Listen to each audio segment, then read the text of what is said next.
గోదావరి నది భారతదేశంలో గంగా, సింధు తరువాత పొడవైన నది. ఇది మహారాష్ట్రలోని నాసిక్ దగ్గరలోని త్రయంబకంలో, అరేబియా సముద్రానికి 80 కిలోమీటర్ల దూరంలో జన్మించి, నిజామాబాదు జిల్లా రేంజల్ మండలం కందకుర్తి వద్ద తెలంగాణలోకి ప్రవేశిస్తుంది. ఆ తర్వాత ఆదిలాబాదు, జగిత్యాల, ఖమ్మం, ములుగు జిల్లాల గుండా ప్రవహించి భద్రాచలం దిగువన ఆంధ్రప్రదేశ్ లోనికి ప్రవేశించి అల్లూరి సీతారామరాజు జిల్లా, ఏలూరు జిల్లా తూర్పు గోదావరి జిల్లా, పశ్చిమ గోదావరి జిల్లా, కోనసీమ జిల్లాల గుండా ప్రవహించి అంతర్వేది వద్ద బంగాళాఖాతంలో సంగమిస్తుంది.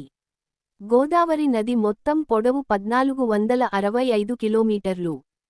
ఈ నది ఒడ్డున భద్రాచలం, రాజమహేంద్రవరం వంటి పుణ్యక్షేత్రములు, పట్టణములు ఉన్నాయి. ధవళేశ్వరం దగ్గర అఖండ గోదావరి, గౌతమి 7 పాయలుగా చీలుతుంది. అవి గౌతమి, వశిష్ఠ, వైనతేయ, ఆత్రేయ, భరద్వాజ, తుల్యభాగ, కశ్యప.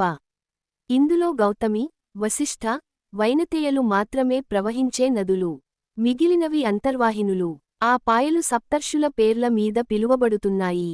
గోదావరి నది ఇతిహాసం. పూర్వం బలి చక్రవర్తిని శిక్షించేందుకు శ్రీ మహావిష్ణువు వామనావతారం ఎత్తి 3 అడుగుల స్థలం కావాలని అడుగగా బలి చక్రవర్తి 3 అడుగులు ధారపోశాడు. మహావిష్ణువు 1 అడుగు భూమిపైన, 2 అడుగు ఆకాశంపైన, 3 అడుగు బలి తలపై పెట్టి పాతాళంలోకి త్రొక్కివేస్తాడు. భూమండలం కనిపించకుండా 1 పాదం మాత్రమే కనిపించడంతో చతుర్ముఖ బ్రహ్మ కమండలంలోని నీటిలో సమస్త తీర్థాలను ఆవాహన చేసి ఆ ఉదకంతో శ్రీ మహావిష్ణువు పాదాలను అభిషేకించి, మహావిష్ణువును శాంతింపజేస్తాడు. అందువల్లనే గంగను విష్ణుపాదోద్భవి గంగా అని పిలుస్తారు.